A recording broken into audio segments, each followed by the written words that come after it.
Welcome to the Huskies Central Podcast, coming to you from beautiful Whidbey Media Studios, bringing fans a podcast where we dive deep into all things Washington Huskies basketball. I'm your host, Lance Simons, joined as always by my co-host, April Sharp. Hey everyone. Man, it's been a tough one for Husky fans. We're breaking down the UW's men's basketball team's 78-62 loss to Indiana, right here in Seattle. Not the home performance we were hoping for. Not at all, April.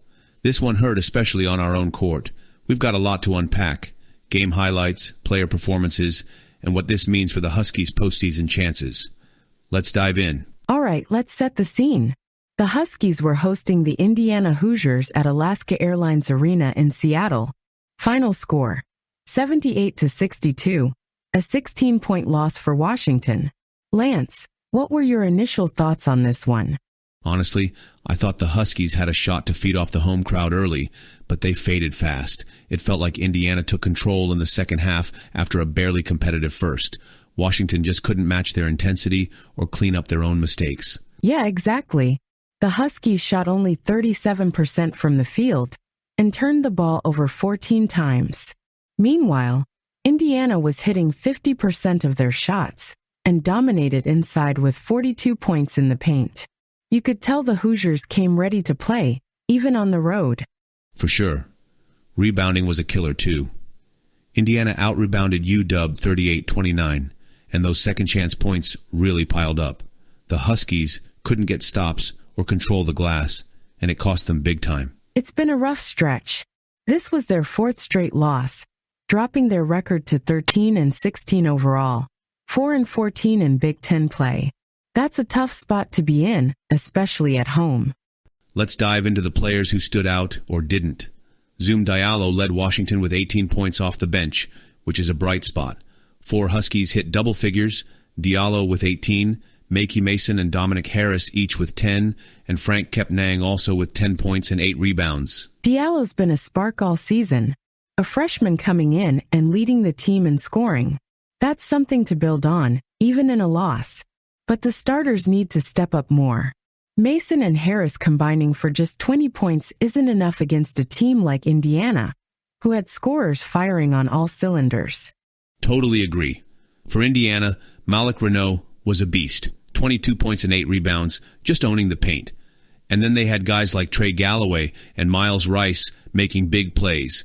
Galloway had 8 points and 7 assists, keeping their offense humming. Yeah, there was a stretch in the second half where Indiana went on what felt like a 12-2 run and just blew the game open. Washington had no answer. Kepnang fought hard down low with those 8 rebounds, but he couldn't match Indiana's size and physicality on his own. That's where the Huskies miss a true dominant big man. Kepnang's got grit, but he's not a game changer defensively yet.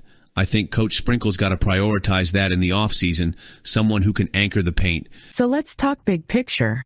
This loss likely kills the Huskies' hopes of making the Big Ten tournament. With a 4-14 conference record, they'd need a miracle in their final games to even get a chance. Yeah, it's looking grim. The Big Ten's been a gauntlet, and Washington's first year in the conference has been a rude awakening. They've got talent. Players like Diallo, Mason, Harris, but the depth and physicality just aren't there yet to hang with teams like Indiana night in, night out. And it's not just the Big Ten tournament. Without a crazy run in their last game, or some unexpected wins, there's no shot at an NCAA tournament at-large bid either. I've seen fans saying this season feels like a stepping stone, though. A new conference, new coach, and a young roster. That's a fair take. Danny Sprinkle's got a reputation for building programs. Just look at his time at Utah State. This year's more about learning than winning, but man, I'd love to see them grab a win in their last game to build some momentum heading into the offseason. They've got USC up next on the road, I believe. That's another tough one. But maybe they can channel some frustration into a gritty effort. Let's check in with the fans. Social media's been popping off since the game ended. April, what have you seen out there? A mix of frustration and hope, honestly. Saw some fans praising Diallo's performance. Stuff like, future star in the making, and only bright spot tonight. But others weren't so kind, saying things like, "This team needs a total rebuild," or "Big Ten's just too much for us right now." Yeah, I caught a few memes too. One had a picture of a husky dog looking sad with the caption, "Me after another home loss." Gotta laugh to keep from crying, I guess. Exactly. But there's definitely a sense that fans are looking ahead. A lot of chatter about recruiting and how Sprinkle can use the transfer portal to add some muscle to this roster for next season. So, wrapping up, what's next for the Huskies? That USC game you mentioned, April. It's on the road, which makes it even tougher, and the Trojans are no slouches. Yeah, it's going to be a challenge. USC's got a lot of athleticism, and the Huskies need to cut down on turnovers and defend better inside. I'd love to see Diallo get more minutes. He's earned it after this performance. For sure. And long term, it's about developing these young guys and bringing in some new pieces. This Big Ten journey is just getting started, and there's a lot of basketball ahead. Absolutely. Well, that's all for this episode of the Huskies Central podcast. Tough loss to break down today, but we'll be back after the USC game with more analysis. Thanks for tuning in, Husky fans. Don't forget to subscribe, leave us a review, and follow us on social media for updates. For more Husky news, visit huskiescentral.com. Until next time, go Dogs. Go Dogs.